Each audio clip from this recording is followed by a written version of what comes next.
Immigration and refugee policy. People have a great deal of difficulty thinking about this with detachment and dispassion when it's the future of their own nation state that's at stake, or when they're looking at photographs of particular refugees who may be sitting on their border or dying in boats trying to cross into their territory and claim refugee status. That's why I'm going to start this video talking about Thailand on the other side of the world. Most of you in this audience can imagine why people think Thailand is paradise. You yourself may be burdened with the delusion that Thailand is paradise. You yourself may be planning to one day retire to Thailand, okay? As difficult as it may be to relate to people from Nicaragua or Mexico who get it fixed in their minds that they can have a wonderful, bright future if only they become illegal immigrants in the United States of America, if all of us in this audience can agree that Thailand is a somewhat enticing destination, imagine how much more enticing it would seem if you had been born and raised in Bangladesh. If you were born and raised in Vietnam, if you were born and raised in Indonesia. If right now your family was struggling, suffering, and dying in the midst of the revolution/civil war/protest movement going on in Myanmar right next door. Thailand starts to seem to be a very enticing destination indeed. Now, what percentage of people in Myanmar really care about democracy? What percentage of them are really willing to fight and die for the future of democracy? I doubt it's 50%. I just doubt that. I just doubt all that many people are all that courageous. And if it were 50%, frankly, I think the revolution would already be over by now. The military would be overwhelmed by the volunteers, even if they were barely armed, right, demanding the right to vote and getting rid of the military dictatorship. Let's just say generously, it's 20%. If this dissatisfied 20% of the population of Myanmar abandons Myanmar and they all move to Thailand, 20% of the population of Myanmar relocates to Thailand as refugees. Is that better for the future of planet Earth as a whole? Is it better for Thailand? And is it better for Myanmar? Vietnam, it's a horrible, depressing communist dictatorship, Vietnam. In many ways, Vietnam is a much more depressing country politically than Cambodia or China, two countries the Vietnamese have borders with on opposite sides. I can completely sympathize with a Vietnamese family who decides, you know what? We can have a better life in Thailand. In Thailand, they have some democracy. In Thailand, they have some freedom of speech. And yeah, there are coconuts and mangoes, and it's paradise in various other palpable ways. Okay, what percentage of the population of Vietnam would rather live in Thailand? Rather than what? Rather than either conforming to the political conditions that exist in Vietnam War, or rather than struggling against them, rather than starting and struggling and suffering and dying through some kind of terrible revolution so that Vietnam can frankly catch up with Thailand. And I'm an optimist about human nature. I think Vietnam could become a better country than Thailand. They could have a better democracy. They could have a higher quality of education, a higher quality of life. But you want to give a rough estimate of how many people are going to die before that happens? Did anyone else in the audience try to estimate the body count for the civil war in Syria just when it was getting started so many years ago? Any of you?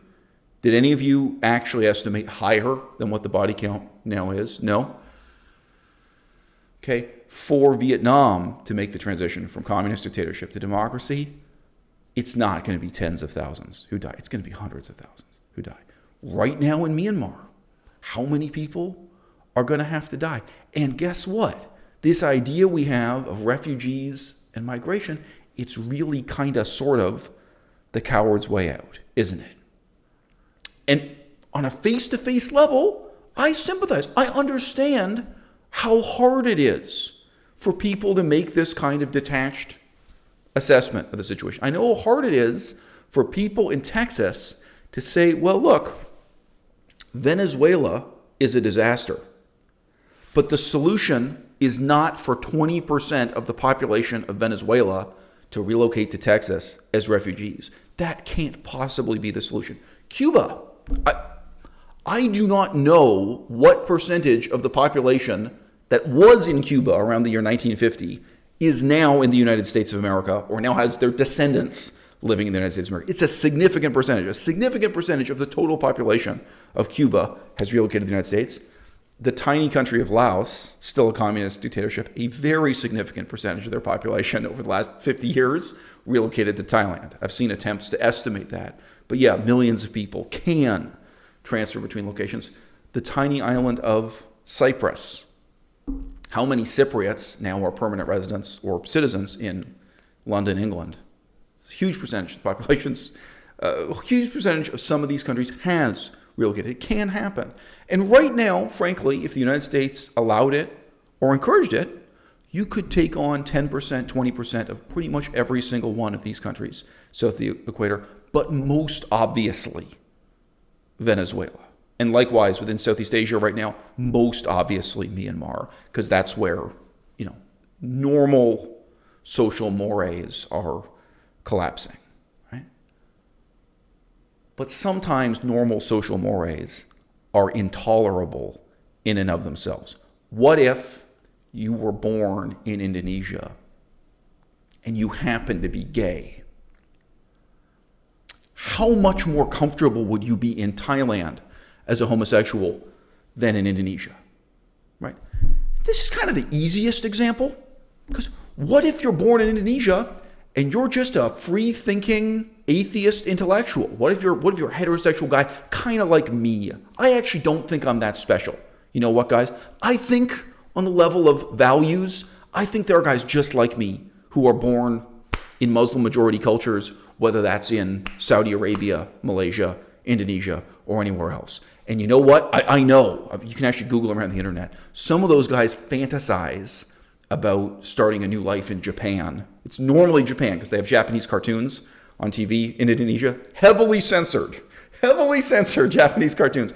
But they very often do fixate on and fantasize about living in some other society, which is just not repressive and oppressive in the way that a Muslim majority society is. Okay? What is going to happen to Thailand if 10% of the population of Indonesia and 10% of the population of Malaysia and 20% of the population of Myanmar and 10% of the population of Vietnam, if they all run away to live in Thailand? It will be the end of Thailand as we know it. My perspective is that transformation, quite apart from whether or not it would be good for Thailand, would not be good for Malaysia, for Indonesia, for Myanmar, for Vietnam, right? I don't believe in this kind of mass immigration transformation of any one of these societies, or all of them collectively being positive. I don't believe in it being a net positive or a net gain for the future of planet Earth. Okay? I don't think that having everyone with a conscience who cares about democracy abandoning Venezuela is a good idea. And just think, I myself have met some of these people. I knew Colombians. I met Colombians, I'm just being honest with you, I met Colombians all over the world. I met so many people who were born and raised in Colombia and found some excuse to be living in Canada or in Thailand or elsewhere, wherever I was. You can meet, and they're not rich.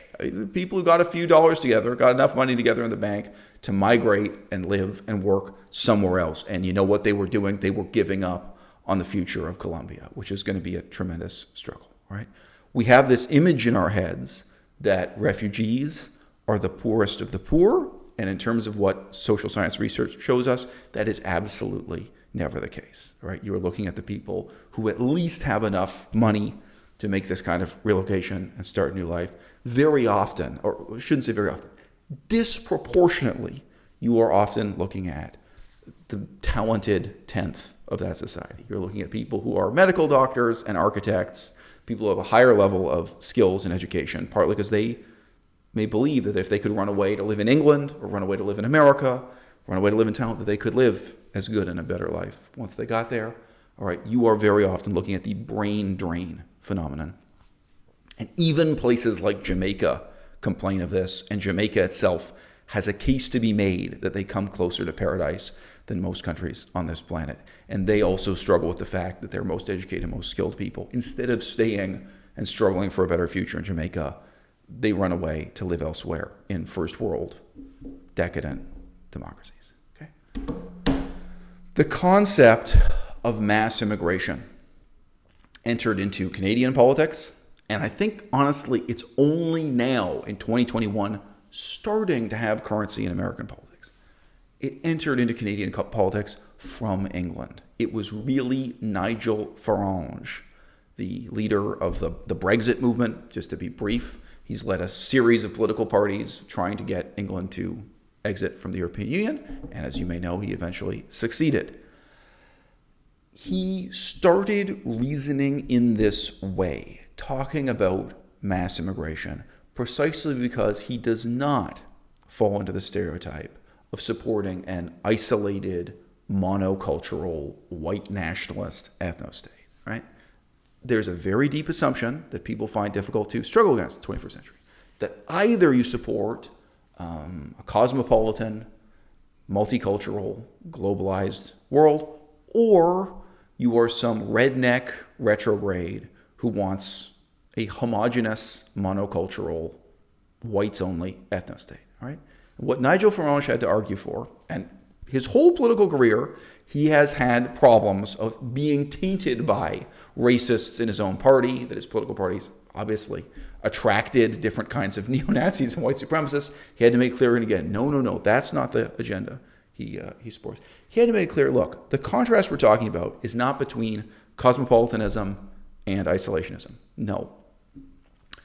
He wants to contrast the world as it was under the European Union in the 2000s with mass immigration to a world that everyone could remember from the 1980s, just a few decades before. When in England specifically, in the 1980s, they already had a cosmopolitan country. They already had a country where every city and every town had Indian restaurants. Every hospital had Indian and Pakistani doctors.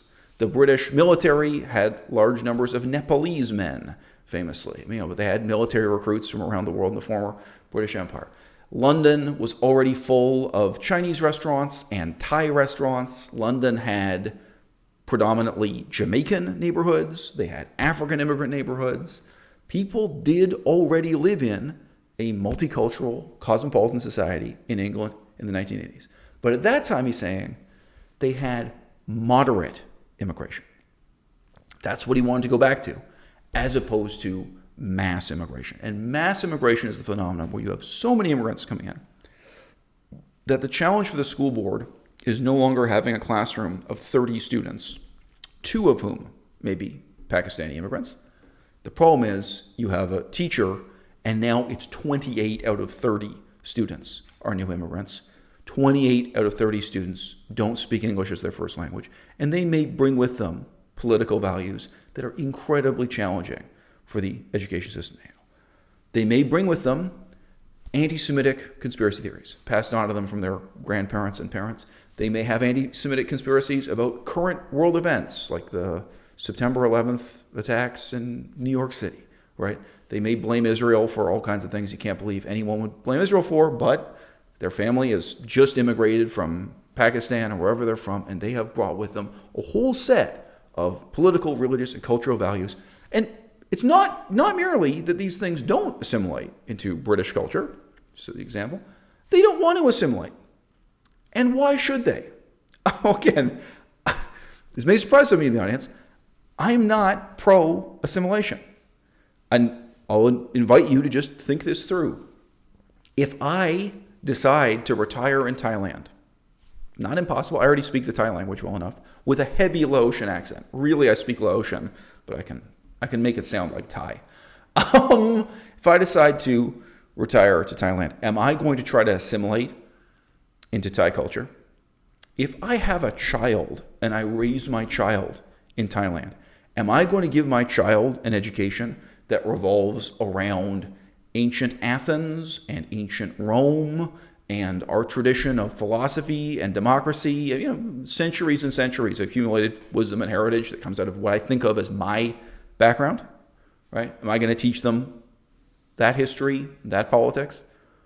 Or am I actually going to try to imitate what Thai parents would do and give my child an education that centers around the history of Theravada Buddhism, of how Thai culture was in part, generated from ancient Indian influences, in part from ancient Tibeto-Burmese and Southeast Asian influences? Am I going to give my child actually a worldview in terms of politics, philosophy, history, religion that is really authentically Thai? What am I going to do? What am I going to do if I immigrate to China? What am I going to do even if I immigrate to Jamaica? Am I going to make an effort to speak with a Jamaican accent if I move to Jamaica permanently? Or would you in the audience, okay, for any of these? So have some compassion that Pakistani families who move to England, it doesn't matter what the example is, it really doesn't, or a Malaysian family that moves to Toronto, whatever the permutation or combination would be, that the huge numbers of Chinese immigrants we have right now coming from China to live in Vancouver, huge numbers of Chinese immigrants living in the greater Los Angeles area of California, they don't want to assimilate. And why should they? Why would they? If your positions were reversed, you probably would not want to assimilate either. All right? We shouldn't expect that from them. All right? And when you look at the rewards, the costs, and the benefits of assimilating, you're actually asking people to make tremendous sacrifices to get very, very little in return. And I won't digress.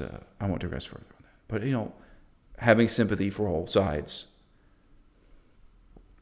If 20% of the population of Myanmar now flees from Myanmar to Thailand, even if they do that because they're deeply committed to democracy, right? That doesn't mean they're deeply committed to learning another language as their first language. Doesn't mean they want to raise their children speaking another language as their first language. Doesn't mean they don't have Burmese nationalism, right? They don't have a commitment to the culture, the language, the heritage. They're like, hey, they came to Thailand because they want democracy, they want freedom of speech. They may also want the mangoes and the coconuts and holidays at the beach or the other things that come with it, right? They don't want to assimilate, right? And why should they and why would they? Why would you expect them to subordinate themselves to a culturally and politically Thai schedule of values as opposed to bringing their own values with them and then perpetuating those in their own lives, in their own families, and down through successive generations? Now, my own perspective is fundamentally very pro-cosmopolitanism, right? What I despise is the accumulation of bad ideas written into laws that were created as short-term solutions to short-term problems without anyone really thinking through the implications, right? Now, at the end of World War II, in general, world leaders were deeply shocked and saddened to see the reality of what the Holocaust had been. And I ask you again to sympathize. These were men and women in power, at that time almost entirely men, let's face it. And even though on paper they might have had some awareness of the brutality of the Nazi regime, when the war ended, they saw film clips of it, they saw photographs of it. Some of them went there in person to actually see death camps, concentration camps, and so on. And they heard back verbally from soldiers who had actually liberated these places the full gravity and horror of what had happened in the Nazi Holocaust became clear to everyone involved, right? And this inspired the writing of what are ultimately completely irrational but well-intentioned laws. Read the text of the United Nations Conventions on refugees, and then just scale it up. And then just think, how does this apply to the entire population of Venezuela right now? How does this apply to the entire population of Myanmar? It is very obvious that these laws were written in a short-term, exasperated way. There's this exasperated word, overwhelmed with emotion and feeling all of this could have been avoided, all of these millions of lives could have been saved if only we had accepted Jewish refugees instead of refusing them. Obviously, there was a terrible sense of guilt, and it was a sense of guilt that in many ways, of course, overrides common sense, right? What if the other countries of Europe had accepted everyone who disagreed with and opposed the Nazi regime? Would that have stopped the Nazi regime, or would that have made it stronger? Right now, if you subtract from Myanmar the 20% of people who really want democracy, who really want positive political change, is that going to make the military dictatorship in Myanmar stronger or weaker? How about the ethnic minorities within Myanmar, some of whom are afraid of genocide, some of whom have had more or less genocidal struggles with the Burmese majority? If you subtract them, if you say, okay, we'll just remove this whole ethnic group so they can live safely in some other country, instead of staying in their country and fighting for racial equality, a more multicultural, harmonious, democratic society, is that going to make that regime stronger or weaker? Okay? If the other powers in Europe had accepted all these people as refugees, right? They could have accepted not just the Jews, not just the Gypsies. They could have basically accepted the whole left of center 40% of the population. I don't know what percentage it would be. Let's stick with the same. Let's say 20%. Let's say there were just 20% of Germans who were really willing to stand up and fight and die to end Adolf Hitler's regime. What you want them to do is stand up and fight and win. You don't want them to subscribe to this mass immigration, mass refugee culture of rewarding cowardice. What you don't want them to do is to give up and run away. I think that the most successful political ideology of my lifetime was neoconservatism, which is about 90% the same thing as neoliberalism.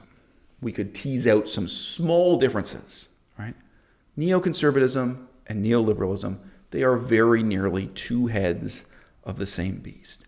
It was a tremendously successful political ideology, but its success was finite, and now it's over. In American culture, every movie that comes up is either a blockbuster or a flop. Nobody talks about a movie being a success but finite. Right? Movie can make $80 million at the box office, and it's a flop. People were expecting it to make $200 million. $80 million, wow, that was a flop. That movie was a total failure, right? This is part of American culture.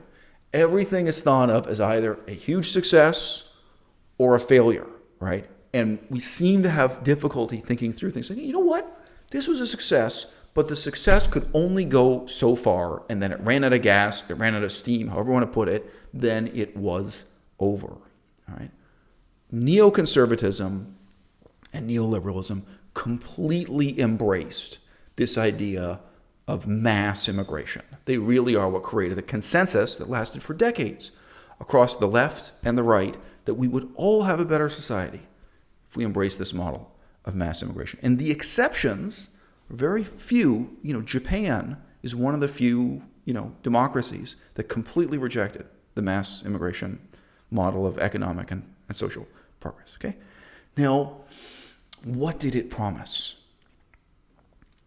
Mass immigration did promise a more cosmopolitan society, that we wouldn't be such rednecks living in isolation, that we would have Chinese restaurants and Indian restaurants in every city and in every small town, that we would have, in the surface level, a more multicultural society, that when you go to the bank machine, it asks you, do you want to withdraw money in 6 different languages? Wow, cosmopolitanism. Huh?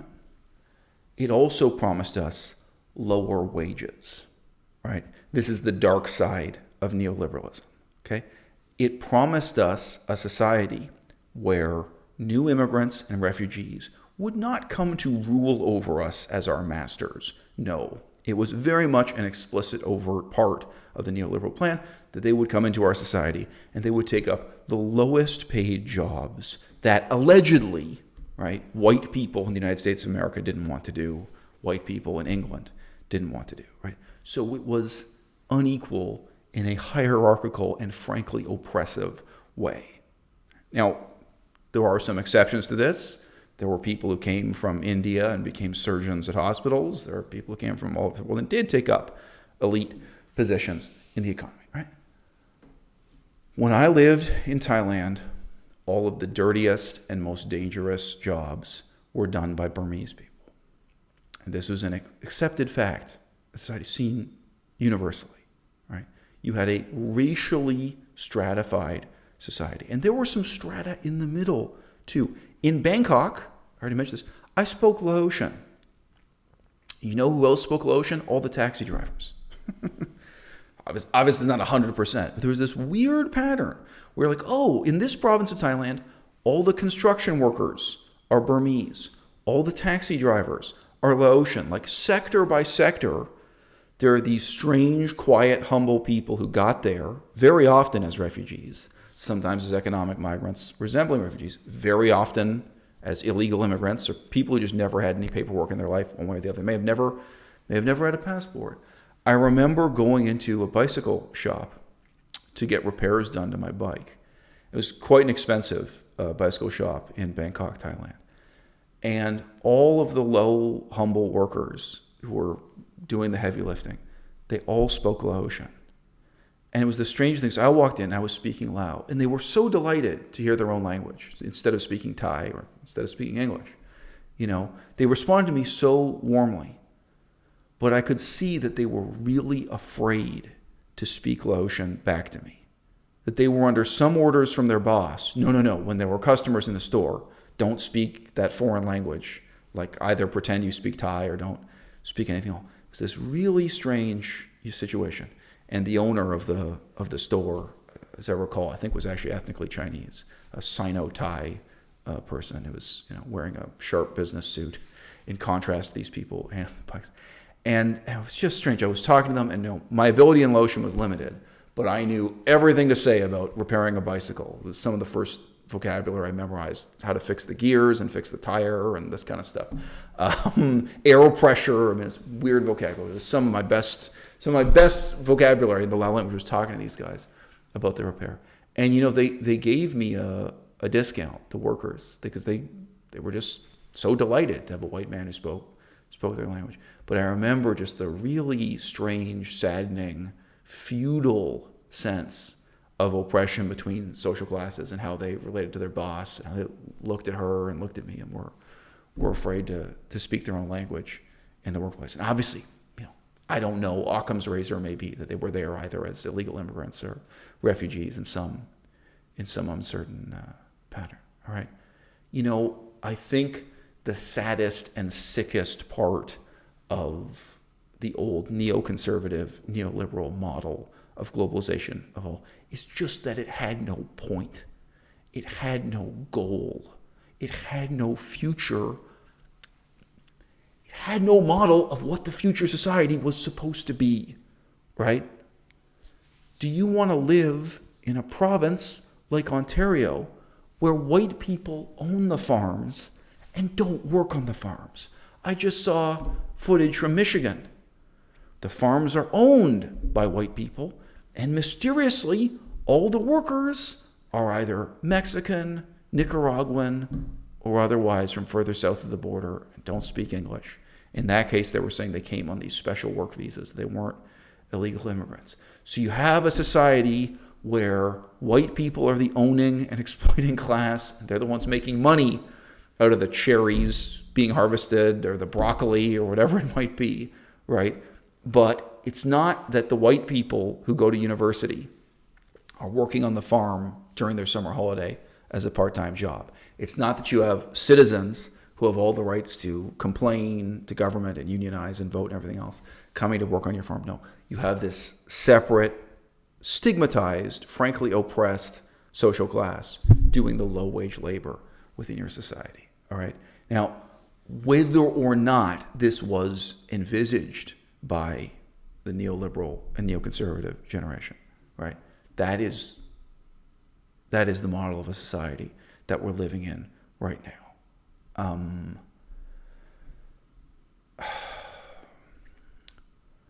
And it was set up in an asymmetrical way where we never expected other countries to do for us in return what we were doing for them, right? Canada wants to attract Chinese university students. We don't ask whether or not Canadians can go to university in China. Canada wants to attract laborers from Mexico. We don't ask about the rights of Canadians to go and get a job in Mexico in return. On and on and on, right? And above all else, none of the Western first world countries are asking the question of whether or not 10% of their own population could run away and find refuge and start a new life in some other country, if and when the time came, or if for some of us as dissidents who are disaffected or feel oppressed in our own countries, if we feel that that time is right now.